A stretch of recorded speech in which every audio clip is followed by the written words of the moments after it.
Hi there, Maria here from KUHN RIKON. I want to show you how to do a steak in our iron pan, our Black Star range. This is the frying pan.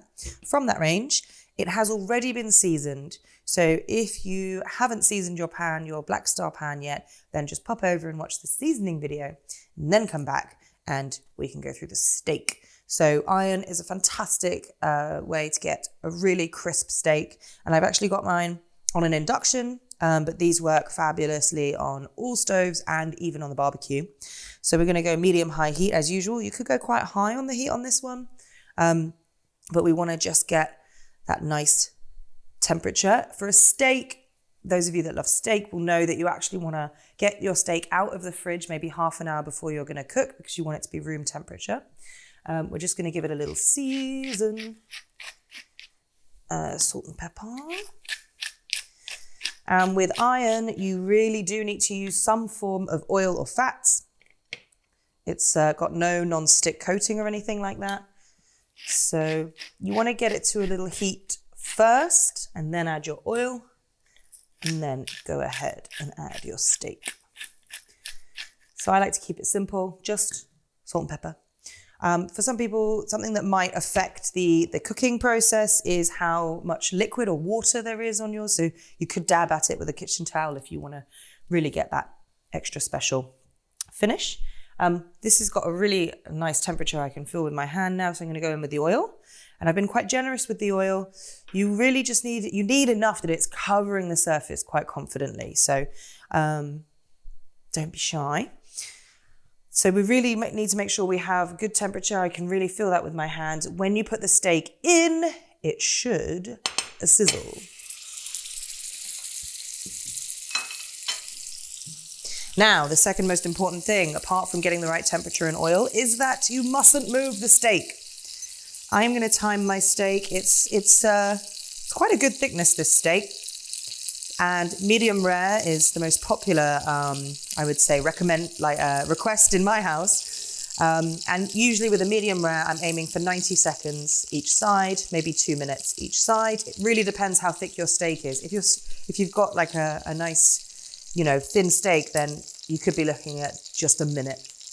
Flash each side. But during that time, you are not to move the steak. You are not to touch the steak. You are not to mess with the steak. That is what's going to cause it to stick. So I've got my timer on. I'm pretty happy with the temperature. It is sizzling away.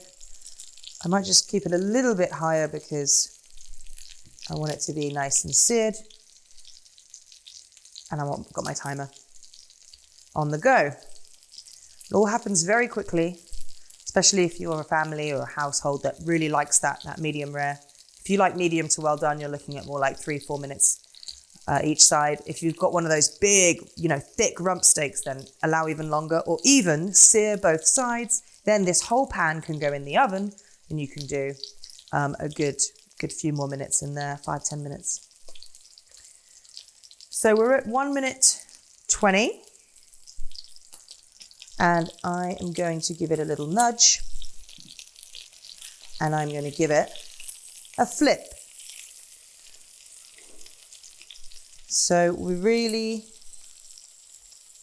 want that crisp finish. So I'm actually going to go a little higher on the heat. So these pans are so great for that high heat cooking. That is what they're there for. For fast, efficient searing. Things like fish cakes, beautiful in here. I've definitely done fish cakes. Rosties, that's a very Swiss recipe with grated potato, and that is seared on both sides, comes out crispy and beautiful. But iron just takes a little bit more care. You've got to season it before you cook. You've got to use the oil and get the right temperature, which we've just done. And as long as you don't move the ingredients around too often, you want to make sure you get that seal on the outside of the ingredient first, then you can start to move it around. It's going to be a great addition to your kitchen. A lot of professional chefs use it, and these last lifetimes when cared for properly. So I'm at 2 minutes 45. I'm going to flip it just real quick to get a bit more brown on the original side.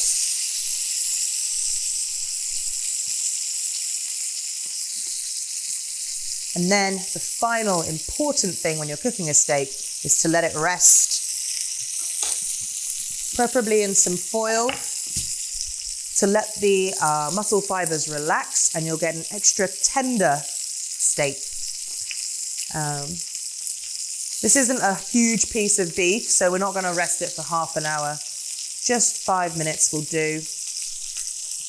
So that is what I'm going to do. Heat off. We're just going to wrap it up. Wrap up the steak like a little present, and you're going to let it rest for 5 minutes. So after 5 minutes, your steak should be perfect. So you just need a bit of patience when it comes to cooking things like steak. 90 seconds can feel like an age. 5 minutes can feel like an age. And this is ideal for things like a steak salad. You could be doing a ciabatta, anything like that. You want that tender texture. And there it is, your iron steak.